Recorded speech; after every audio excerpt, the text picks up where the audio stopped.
चलो दोस्तों, तो आज मैं स्टार्ट करने जा रहा हूँ AWS इंट्रोडक्शन। थोड़ा सा ब्रीफ में बताना चाहता हूँ क्योंकि हमने वीडियो बहुत सारा अपलोड कर दिया, मैंने सीक्वेंस में अपलोड कर दिया मैंने, ठीक है, टॉपिक बाय टॉपिक।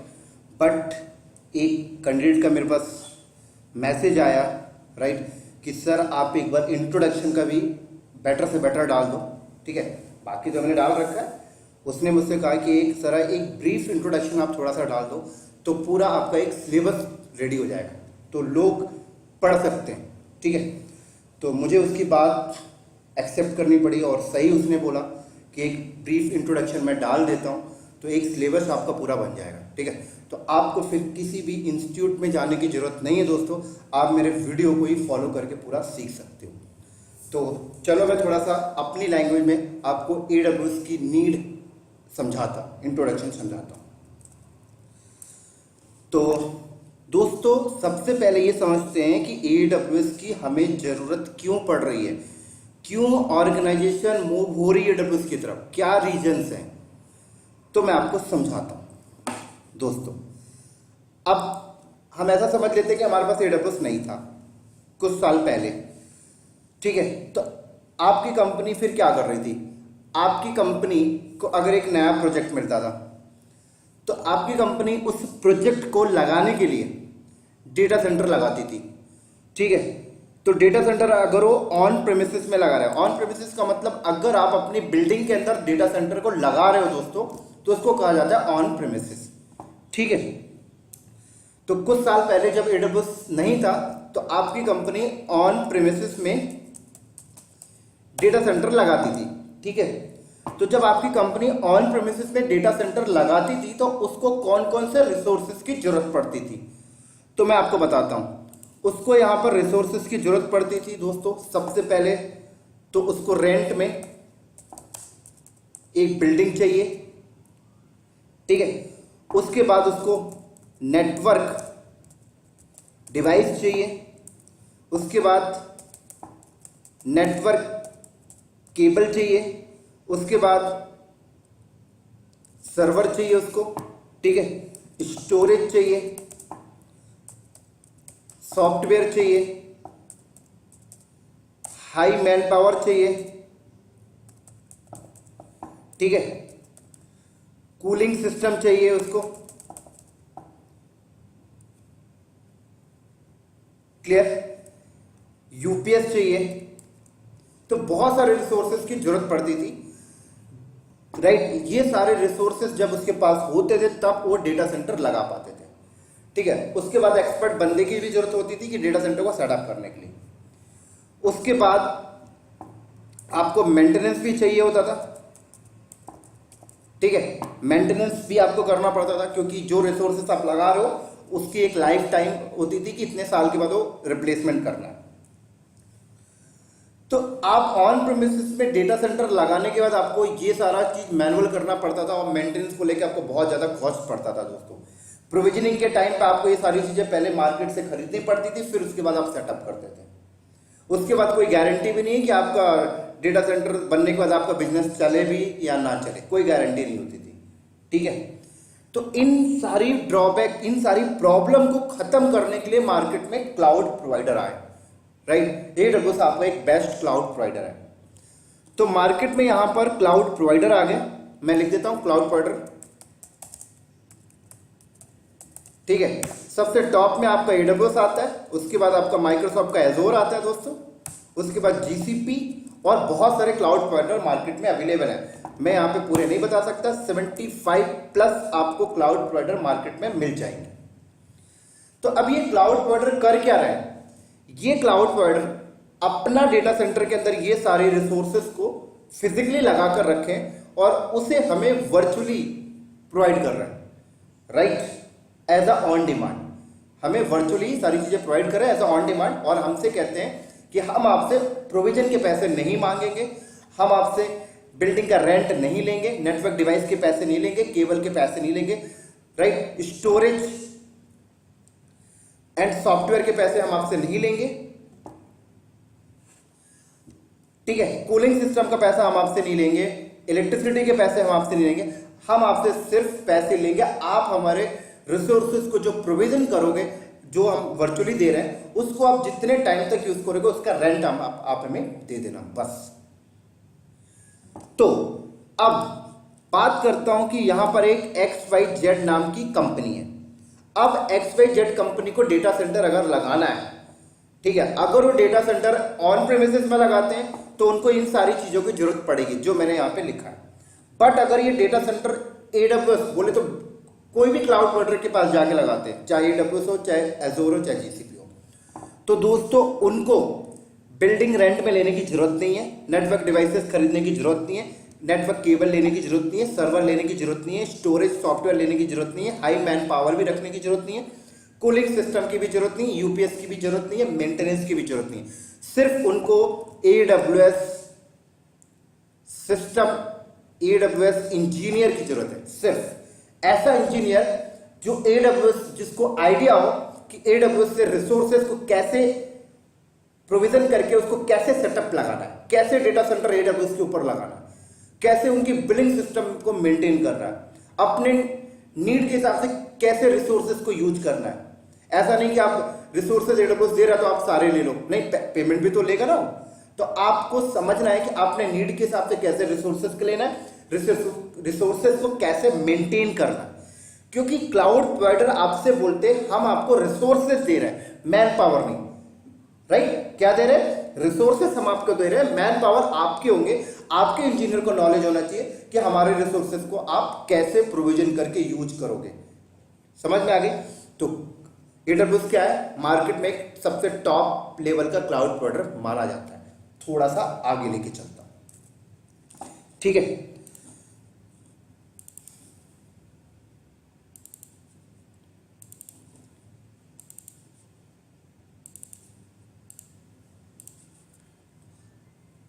तो देखो दोस्तों, यहां पे साफ साफ लिखा है व्हाट इज द AWS। तो क्या लिखा है? What is Amazon। तो पहले Amazon समझते हैं। Amazon is the world largest online retailer and prominent cloud provider, right? ये क्या है? एक ऑनलाइन रिटेलर है, बट एक प्रसिद्ध क्लाउड प्रोवाइडर में ये जाने जाते हैं। अगर मैं इस लिंक में क्लिक करूं तो आपको दिखा सकता हूं AWS वालों ने कितना मार्केट कैप्चर करके रखा है क्लाउड कंप्यूटिंग के फील्ड में। ये लिंक ओपन हो जाए तो इधर देखो दोस्तों,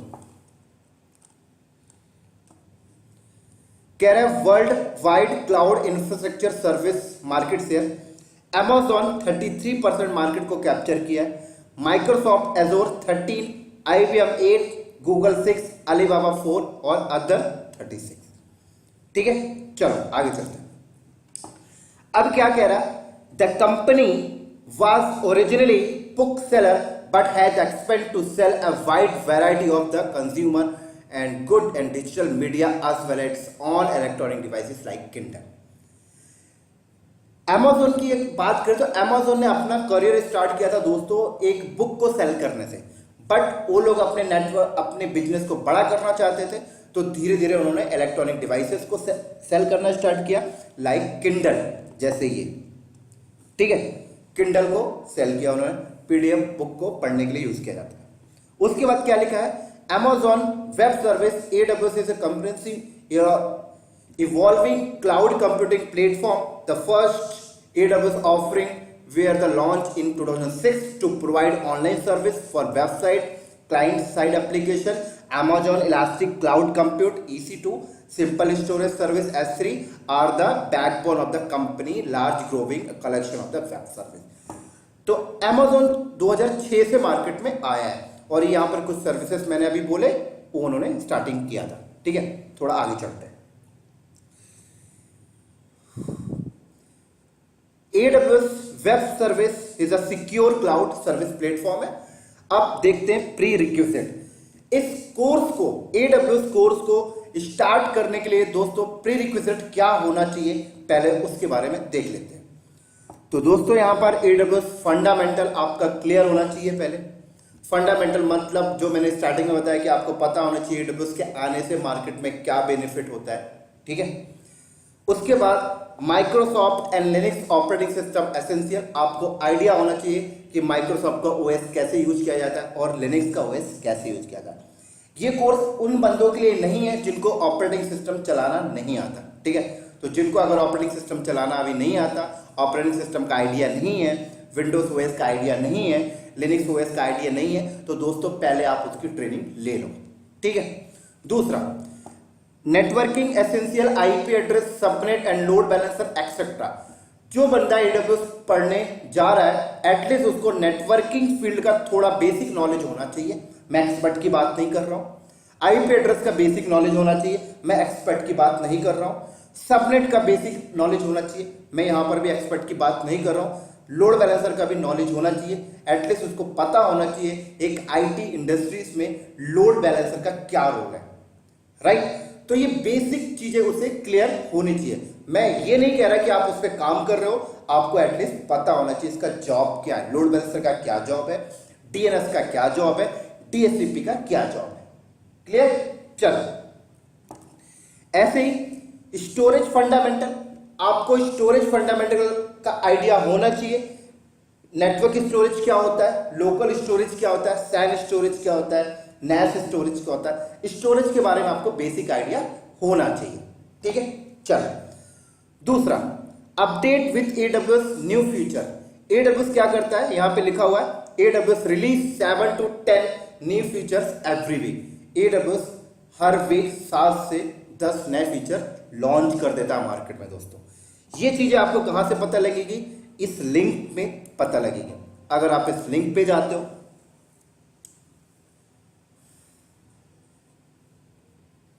इस लिंक पे अगर आप जाते हो दोस्तों, तो देखो यहां से आपको पता लगेगी एडब्ल्यूएस कौन सी सर्विसेज लॉन्च किया, राइट। यहां पे देखो लिखा हुआ है 18 मई को इन्होंने कुछ अपडेट मारे, तो यहां से आप पता कर सकते हो। मैं अभी नहीं जा रहा हूं आगे इस पार्ट पे, ठीक है। अब बात करते हैं एडब्ल्यूएस सर्टिफिकेशन ट्रैक के बारे में। तो दोस्तों, एडब्ल्यूएस की ये सर्टिफिकेशन की इंफॉर्मेशन है, मैं आपको बता देता हूं। इनके बेसिकली 4 ट्रैक है, track first, track second, track third और ट्रैक 4। फर्स्ट ट्रैक में आता है एडब्ल्यूएस सर्टिफाइड फंडामेंटल, ठीक है। एडब्ल्यूएस सर्टिफाइड फंडामेंटल ये उन बंदों के लिए होता है जो नॉन टेक्निकल पर्सन है, राइट। नॉन टेक्निकल बोले तो जो बंदा अभी कॉलेज में पढ़ रहा है 4th ईयर में, वो बंदा अगर एडब्ल्यूएस की तरफ जाना चाहता है तो एडब्ल्यूएस सर्टिफाइड फंडामेंटल में वो क्लाउड प्रैक्टिशनर वाले कोर्स को करते हैं, राइट। हाँ, एक चीज और मैं आपको बता दूं, आज की डेट में आपकी कंपनी में नॉन टेक्निकल पर्सन को भी एडब्ल्यूएस करने के लिए बोला जा रहा है। अब ये नॉन टेक्निकल पर्सन कौन है दोस्तों, फिनांस का बंदा, एचआर का बंदा, परचेस का बंदा। तो वो लोग क्या करते हैं, क्लाउड प्रैक्टिशनर को करते हैं, ठीक है। बट ये तो बेसिक वाला ट्रैक हो गया। बट अगर कोई बंदा आईटी फील्ड से बिलोंग करता है, ठीक है, तो वो ये वाली ट्रैक से स्टार्ट कर सकता है, सेकंड वाली ट्रैक। और सेकंड वाली ट्रैक क्या है, एडब्ल्यूएस सर्टिफाइड एसोसिएट। कोई बंदा ऑलरेडी 2 साल 3 साल 4 साल का ऑलरेडी आईटी का एक्सपीरियंस है उसको ऑन प्रेमिसेस का, तो वो अपने आप को एडब्ल्यूएस में मूव करना चाहता है, तो ये वाली ट्रैक से स्टार्टअप ले सकता है। इस ट्रैक के अंदर 3 सर्टिफिकेशन आते हैं दोस्तों, एक सोल्यूशन आर्किटेक्ट एसोसिएट, राइट, एक डेवलपर और एक सिस ऑप्स एडमिनिस्ट्रेटर, ठीक है। मैं आपको थोड़ा सा ओवरव्यू देता हूं। सिस ऑप्स एडमिनिस्ट्रेटर ये उन बंदों के लिए होता है जो बंदे टेक्निकल काम कर रहे हैं अभी ऑन प्रेमिसेस में, ठीक है, टेक्निकल काम कर रहे हैं, जिनका प्रोफाइल सिस्टम एडमिन का होता है, वो लोग अपने आप को एडब्ल्यूएस में मूव करना चाहते हैं, तो वो लोग सिस ऑफ एडमिनिस्ट्रेटर करते हैं, ठीक है। दूसरा, डेवलपर, जिस बंदे का प्रोफाइल डेवलपमेंट का है वो एडब्ल्यूएस की तरफ मूव करना चाहता है, वो डेवलपर एसोसिएट करता है।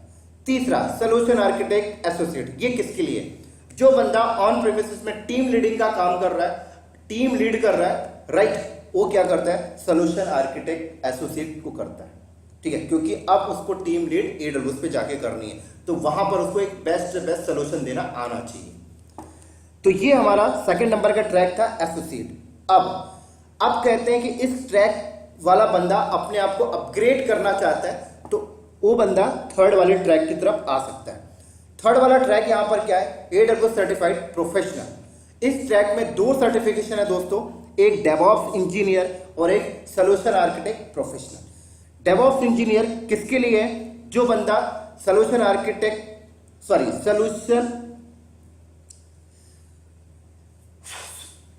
जो बंदा सेकेंड ट्रैक का डेवलपर एसोसिएट कर रखा है वो बंदा डेवऑप्स इंजीनियर की तरफ मूव करता है। ऐसे ही जो बंदा सिसऑप एडमिनिस्ट्रेटर एसोसिएट लेवल का कर रखा है वो डेवऑप्स इंजीनियर की तरफ मूव कर सकता है।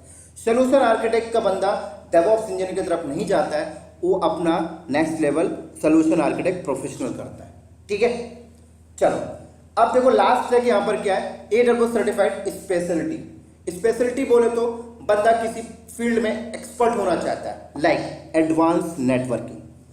ठीक है, आपने देखा होगा आपके ऑन प्रेमिसेस में इंफ्रास्ट्रक्चर अगर लगा हुआ है तो नेटवर्क के कुछ स्पेशल बंदे बैठे होते हैं, है ना। तो AWS में भी अगर कोई नेटवर्क पे स्पेशल होना चाहता है, आपका डाटा सेंटर AWS पे लगा हुआ है, वहां पर आपको स्पेशल नेटवर्किंग देखनी है तो आप एडवांस नेटवर्किंग को कवर करोगे। ऐसे ही बिग डेटा, ऐसी सिक्योरिटी, आप AWS पे आपने डेटा सेंटर लगाया, वहां पर आपको पता करना है कि सिक्योरिटी कंप्लायंस मैकेनिज्म कैसे यूज करते हैं, तो आप सिक्योरिटी कवर करते हो। ठीक है, ऐसी लास्ट मशीन लर्निंग। ठीक है, तो मशीन लर्निंग आपका बेसिकली डेवलपमेंट का पार्ट है। अगर कोई बंदा डेवलपमेंट टूल्स पार्ट फील्ड से है और अपने आप को आगे लेके जाना चाहते हैं AWS में, तो मशीन लर्निंग कर सकता है। तो दोस्तों ये इनके सर्टिफिकेशन ट्रैक है। अब मैं आपको बता दूं हम कौन सा ट्रैक कवर कर रहे हैं। तो दोस्तों हम यहाँ पर दो ट्रैक को कवर कर रहे हैं एक साथ, एक सिसऑप एडमिनिस्ट्रेटर और एक सोल्यूशन आर्किटेक्ट एसोसिएट। ये दो ट्रैक हम एक साथ कवर करके चल रहे हैं। ठीक है, चलो थोड़ा सा मैं आपको ब्रीफ बता दूं सोल्यूशन आर्किटेक्ट में क्या होता है और सिसऑप्स में क्या होता है। दोस्तों सिसऑप्स में हम चीजों को, टेक्निकल चीजों को डैश में बात करते हैं और सोल्यूशन आर्किटेक्ट में हम एक आर्किटेक्चर के बारे में बात करते हैं। ठीक है, तो हम डेप्थ में भी बात करेंगे टेक्निकल चीजों को और एक आर्किटेक्चर सोल्यूशन के हिसाब से भी समझेंगे, तो दोनों हमारे इस कोर्स में कवर हो जाएगा। ठीक है, अब देखो, अब ऐसे ही यहाँ पे लिखा हुआ top benefit of the cloud computing. Cloud computing के टॉप बेनिफिट के बारे में यहाँ पे लिखा हुआ है। ठीक है, जो मैंने आपको स्टार्टिंग में बताया वही यहाँ पर एक टेक्निकल लैंग्वेज में लिखा हुआ है। सबसे पहला कॉस्ट, आपका कॉस्ट बच जाता है, राइट। आपको प्रोविजनिंग के पैसे पे करने की जरूरत नहीं है, आपको हार्डवेयर, सर्वर, नेटवर्क डिवाइस शुरू में कुछ खरीदने की जरूरत नहीं है, राइट। आप मिनिमम कॉस्ट से भी अपना बिजनेस AWS पे स्टार्ट कर सकते हो। दूसरा स्पीड, आपको स्पीड भी बहुत ज़्यादा यहाँ पे मिलती है, राइट। आपको इंफ्रास्ट्रक्चर लगाने में ज़्यादा टाइम वेस्ट करने की जरूरत नहीं है, आप AWS में विद इन द मिनट अपना पूरा का पूरा डेटा सेंटर सेटअप कर सकते हो। तीसरा ग्लोबल स्केल, आपको ग्लोबल लेवल पे स्केल अप स्केल डाउन करने में भी इशू नहीं आएगा, राइट। एक कंट्री से दूसरी कंट्री में अपना डेटा सेंटर मूव करने में भी आपको इशू नहीं आएगा।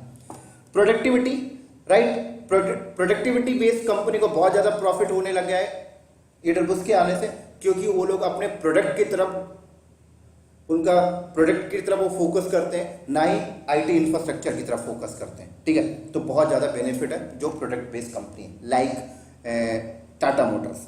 टाटा मोटर्स का दोस्तों गोल होता है, एक मोटर्स की तरफ गोल होता है उनका, अच्छा से अच्छा कार बनाए और मार्केट में सेल करें, ना कि एक IT इंफ्रास्ट्रक्चर को बेटर बनाए। ठीक है, तो ऐसी कंपनी को बहुत ज़्यादा प्रॉफिट होने लग गया है। परफॉर्मेंस में भी आपको बढ़िया से बढ़िया परफॉर्मेंस मिलता है, क्योंकि डे बाई डे AWS अपनी सर्विसेज को इंक्रीज करते जा रहा और बेटर से बेटर बनाने की कोशिश कर रहा है। ठीक है, 6 रिलायबिलिटी, आपको रिलायबिलिटी यहाँ पर बहुत ज़्यादा मिलती है, आपका डेटा लॉस होने के चांसेस नहीं है, क्योंकि AWS उनकी मिररिंग करके रखता है। ठीक है, चलो next cloud service model.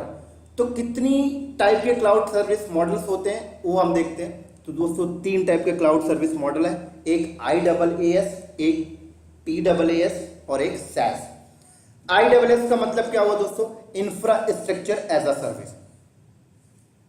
Infrastructure as a service का मतलब क्या हुआ कि मान लेते हैं ये एक कंपनी है, ठीक है, ये एक XYZ कंपनी है, ये AWS के पास जाती है और AWS से बोलती है कि आप हमें सिर्फ हार्डवेयर दे दो, राइट। क्या दे दो, आप हमें एक हार्डवेयर दे दो।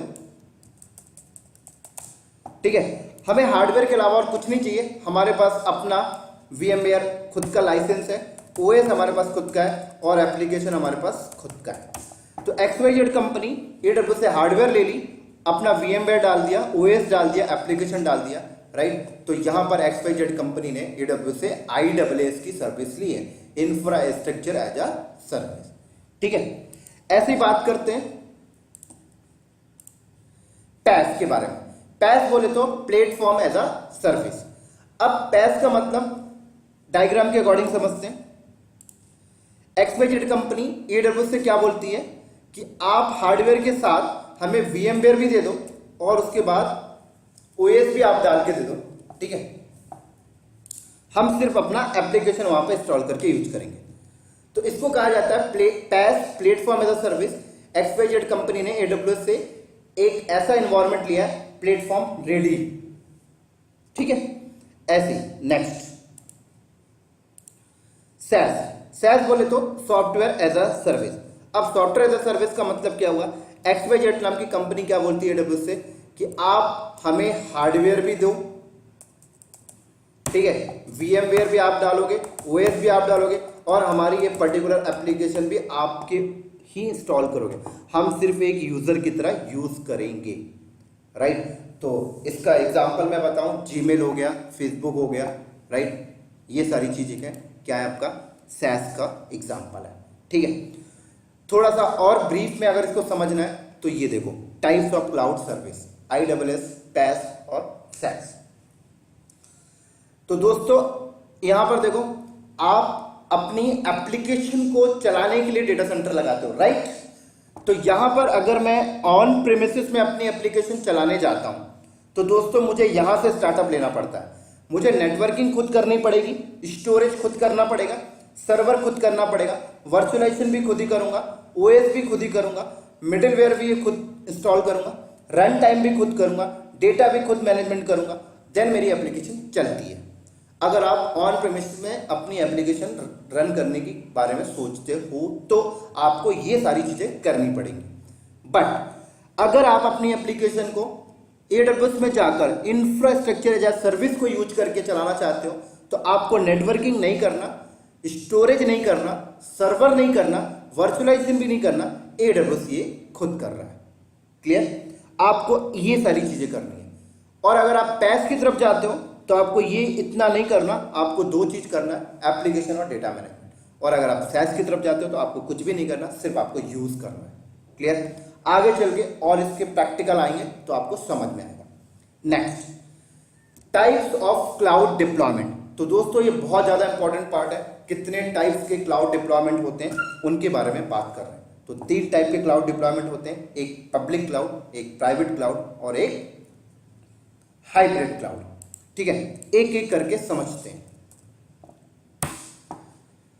तो दोस्तों यहां पर एक कंपनी है और ये कंपनी का नाम मैं लिख देता हूं विप्रो, ठीक है।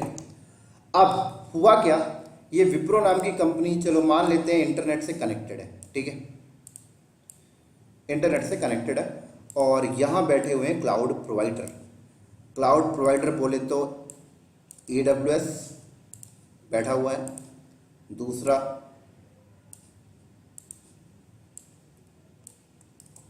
एजोर,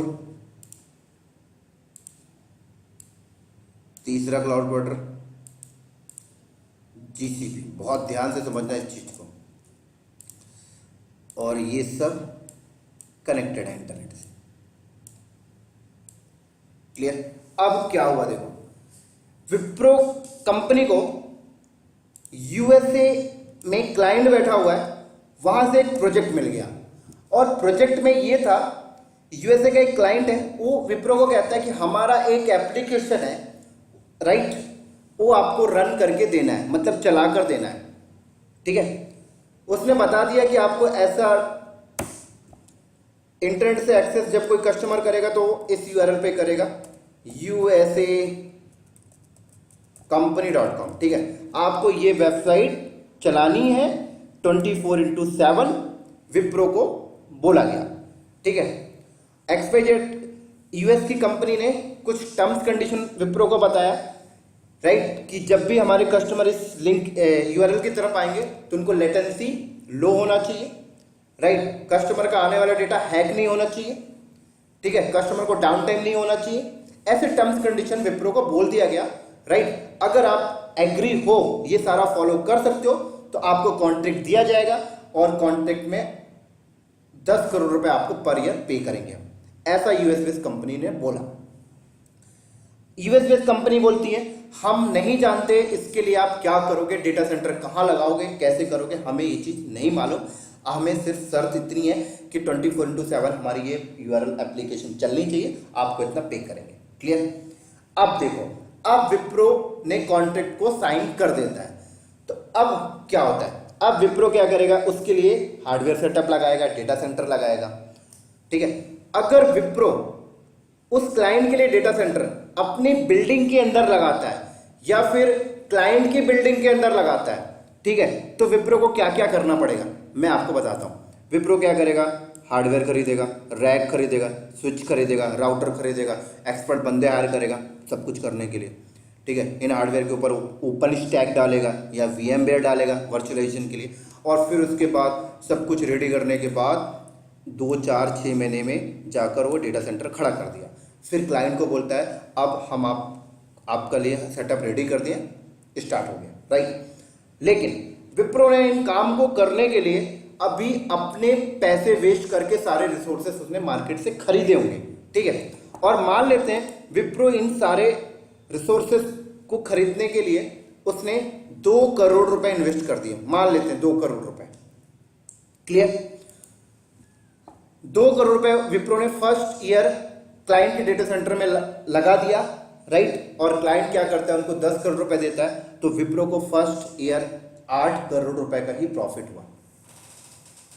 ठीक है, अब थोड़ा सा ट्विस्ट वाली चीजें समझना। अब ऐसा होता है कि 6 महीने के बाद क्लाइंट ने विप्रो के साथ कॉन्ट्रैक्ट को डिस्कनेक्ट कर लिया। क्लाइंट कहता है कि विप्रो ने हमारे टर्म्स कंडीशन को फॉलो नहीं कर पाया, राइट, कुछ भी हो सकता है, डेटा हैक हो गया हो, XYZ, यूजर को लेटेंसी हाई पड़ गई हो, तो इसकी वजह से क्लाइंट ने कॉन्ट्रैक्ट डिस्कनेक्ट करता है विप्रो के साथ। तो यहां पर लॉस किसका हुआ दोस्तों? विप्रो का हुआ, क्योंकि विप्रो ने क्लाइंट के लिए कितने 2 करोड़ रुपए इन्वेस्ट कर चुका था। ठीक है, तो ये बहुत बड़ा एक बिग पेन था विप्रो कंपनी के लिए। ठीक है, तो अब विप्रो जैसी कंपनियों को इशू आना बंद हो गया है, IT सर्विस बेस्ड कंपनी को इशू आना बंद हो गया, क्योंकि अब इनको प्रोजेक्ट मिलता है तो ये उनके लिए डेटा सेंटर अपनी बिल्डिंग पे नहीं लगाते, रिसोर्सेज खुद प्रोविजन नहीं करते, राइट। ये क्या करते हैं, AWS पे जाते हैं और वहां से रिसोर्सेज लेते हैं, राइट, वहां पे सारे के सारे server, infrastructure, switch, router AWS से लेते हैं और यहां पर सेटअप करते हैं। ठीक है, और यहां पर उनकी एप्लीकेशन चलाते हैं।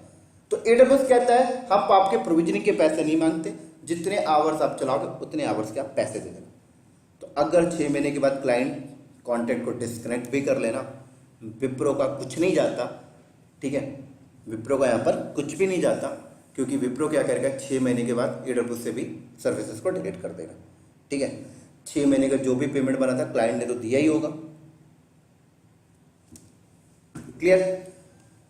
तो अगर आप अपना डाटा सेंटर दोस्तों ऑन प्रेमिसेस में लगाते हो तो उसको कहा जाता है प्राइवेट क्लाउड। क्लियर?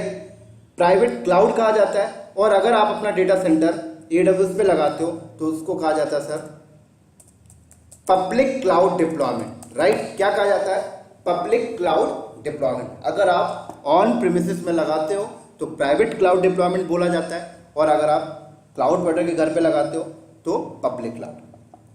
अब बहुत इंपॉर्टेंट चीज दोस्तों, आज की डेट में बहुत लोगों को ना एक चीज कंफ्यूजन है कि अपने घर में लगा लिए तो प्राइवेट क्लाउड बोल देते हैं, AWS पे लगा लिए तो पब्लिक क्लाउड बोल देते हैं। ऐसा कुछ भी नहीं है दोस्तों, थोड़ा सा मैं आपको समझाता हूँ।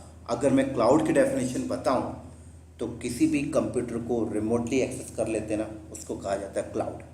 आप ये चीज़ 20 साल पहले से कर रहे हो, आप 20 साल पहले से अपने डेटा सेंटर को रिमोट में बैठ के काम करो, दैट इज़ अ क्लाउड। ठीक है, पब्लिक और प्राइवेट का मतलब समझाता हूँ दोस्तों। इसको प्राइवेट क्लाउड इसलिए कहा जाता है क्योंकि वो आपकी प्राइवेट बिल्डिंग के अंदर है, वो आपकी आंखों में दिखाई दे रहा है।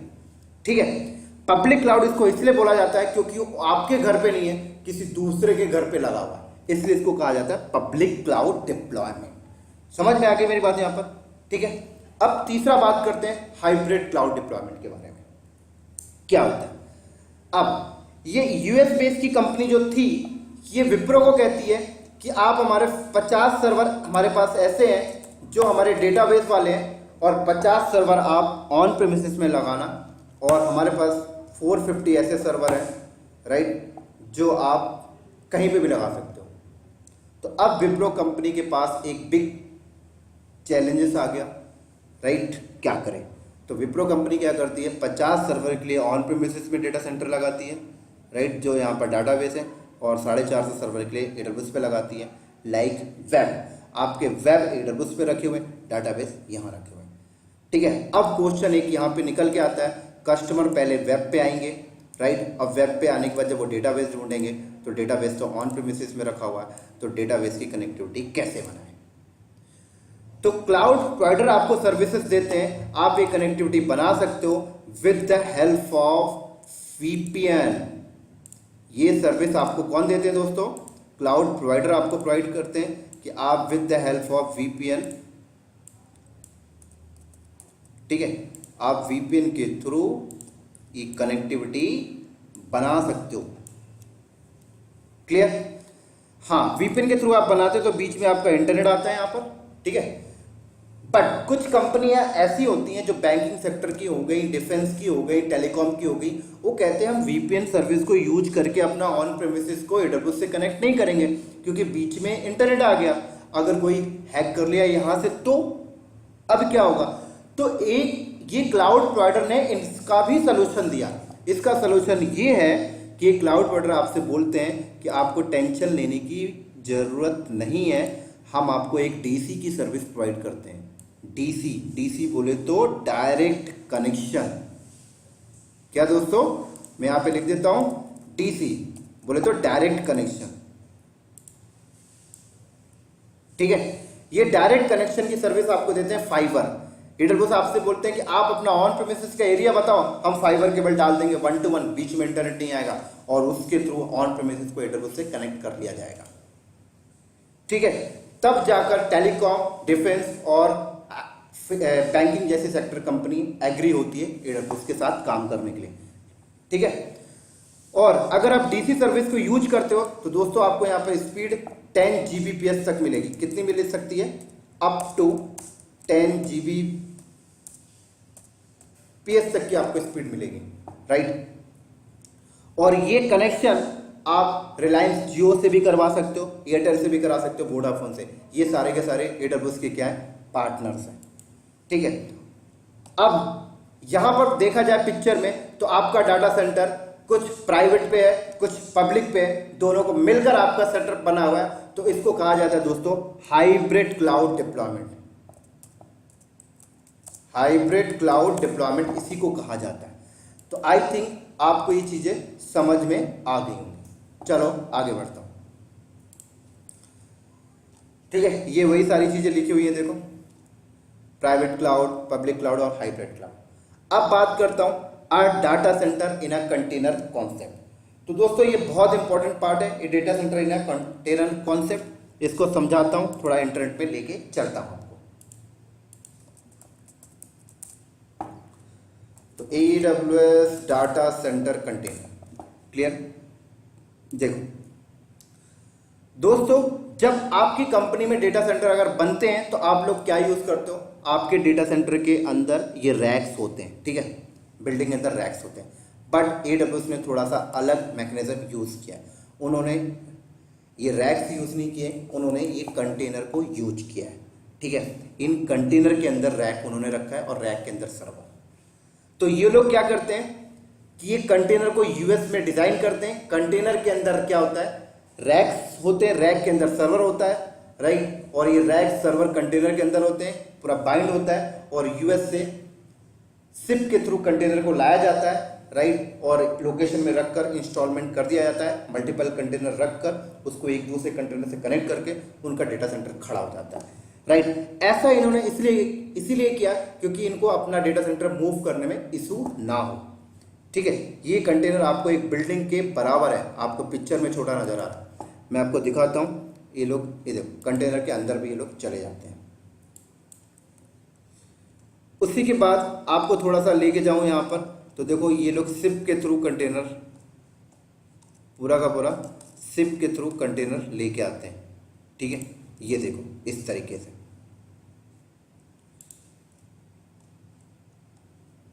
चलो अब थोड़ा सा आगे लेके चलता हूं। अगला पॉइंट यहां पर क्या है, a global understanding the AWS global infrastructure. बहुत ही ज्यादा इंपॉर्टेंट पॉइंट है। आप AWS का ग्लोबल इंफ्रास्ट्रक्चर आपको पता होना चाहिए, ठीक है। लाइक अगर मैं आपसे पूछूं कि आप अपनी कंपनी का इंफ्रास्ट्रक्चर मुझे बताओ, तो आप तुरंत बता दोगे सर दोस्त 2 मिनट में कि सर हमारे बैंगलोर में एक डेटा सेंटर लगा हुआ है, एक मुंबई में, एक चेन्नई में, उसको ऐसे कनेक्ट किया। आप 2 मिनट में समझा दोगे। ऐसे ही आप AWS का ग्लोबल इंफ्रास्ट्रक्चर को समझो, ठीक है। तो चलो मैं आगे चलता हूँ। इसको समझने के लिए मुझे MS Paint का यूज करना पड़ेगा। तो दोस्तों AWS क्या करता है पता है, अगर उसे किसी भी लोकेशन पे, जियो लोकेशन में अगर एक रीजन्स लगाना है, एक सेटअप लगाना है, तो लोग कैसे स्टार्टअप करते हैं समझते हैं। ऐसा समझो कि AWS ने प्लान बनाया कि दिल्ली लोकेशन पे वो अपना एक सेटअप लगाएगा। तो कैसे लगाएंगे समझो। ये लोग क्या करते हैं, दिल्ली लोकेशन पे पहले तो एरिया ढूंढेंगे, 2 area, like different area. Like आप ऐसे समझ सकते हो, यमुना नदी के इस तरफ, लाइक लक्ष्मी नगर का एक एरिया हो गया, यमुना नदी के उस तरफ कनाक प्लेस एक एरिया हो गया। तो उन्होंने यमुना नदी के इस तरफ वाला एक एरिया चुना, ठीक है। उस एरिया में वो लोग ने निर्माण विहार पे आए और एक डेटा सेंटर लगा दिया, ठीक है। उसके बाद निर्माण विहार के 10 किलोमीटर के दूर पे जाकर एक और लगा दिया, लाइक आप बोल लो गाजियाबाद, ठीक है। उसके बाद डेटा सेंटर 1 को 2 के साथ कनेक्ट कर दिया। ये मेरा समझ लो 1 है और ये मेरा 2 है, ठीक है। अभी इन्होंने स्टार्टअप नहीं किया, अब क्या करेंगे, 1 और 2 को एक ग्रुप में डालेंगे और ये बोलेंगे हमारा जोन 1 है, ये जोन 1 हो गया, ठीक है। अभी इन्होंने स्टार्टअप नहीं किया। ऐसे ही अब क्या करेंगे, दूसरे एरिया पे जाएंगे। बोले तो दूसरा एरिया इनका राजीव चौक, और राजीव चौक पे एक डेटा सेंटर लगाया, ठीक है।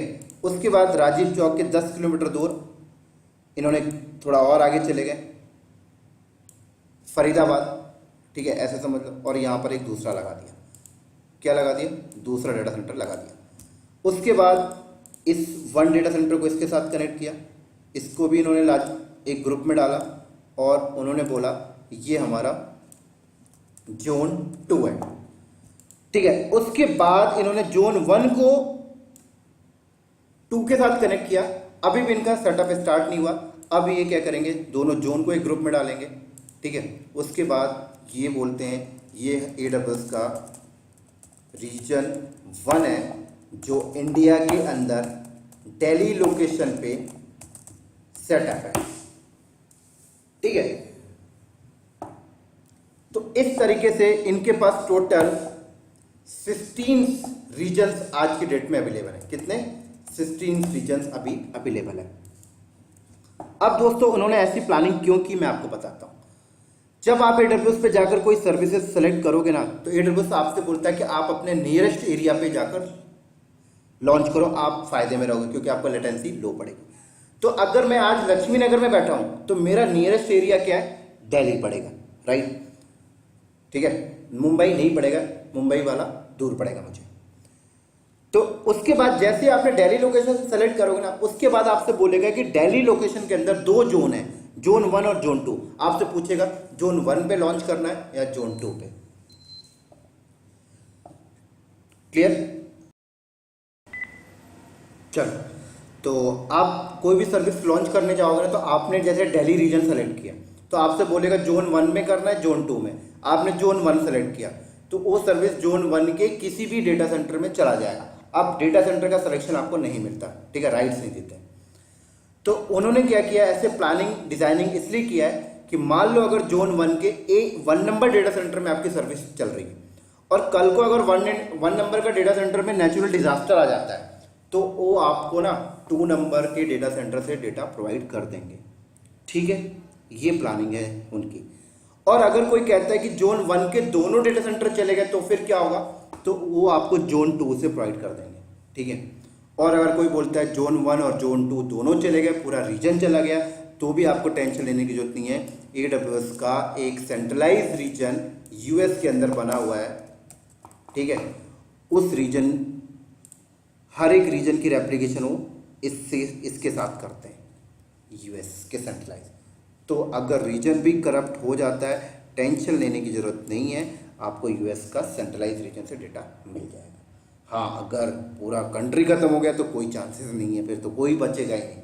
ठीक है, तो समझ में आ गया ग्लोबल इंफ्रास्ट्रक्चर क्या होता है। आगे चलता हूँ। अब देखो यहाँ पर, ठीक है, यहाँ पर मैं सही कर देता हूँ 18S16। ठीक है, चलो अब वेरी इंपॉर्टेंट में देखो क्या है,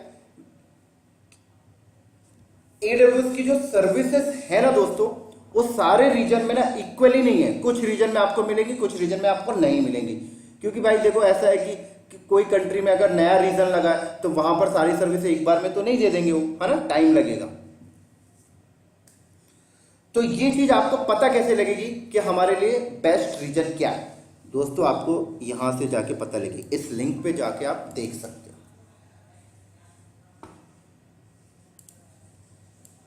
ठीक है, तो देखो यहां पर लिखा है अमेरिका के अंदर नॉर्दर्न वर्जीनिया में ये एक सर्विस है, एलेक्सा अवेलेबल है, और बाकी कहीं नहीं है। ऐसे एशिया पैसिफिक में आओगे तो कहीं पे भी नहीं है, मुंबई में भी नहीं है, राइट। एशिया के अंदर सिर्फ मुंबई में है हमारे पास, दिल्ली पे नहीं है, वो तो मैं एग्जांपल के लिए बता रहा था। ठीक है, ये एक सर्विस है, देखो मुंबई पे है, ओसाका पे नहीं है। ठीक है, समझ में आ गई। चलो आगे। ऐसे ही regions and availability zone naming convention, इन्होंने रीजन्स के नाम और कोड रखे हैं। तो ये रीजन्स के नेम है, ये उनके कोड है।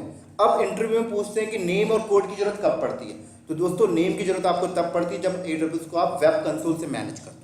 अगर आप AWS को कमांड लाइन से मैनेज करोगे तो आपको कोड की जरूरत पड़ेगी, राइट। तो ये चीज़ आप ध्यान रखना, कोड आपको याद करने की जरूरत नहीं, जैसे जैसे प्रैक्टिस करोगे ऐसे ऐसे हो जाता है। Next, how to choose the right region. एक राइट रीजन कैसे चूज किया जाएगा।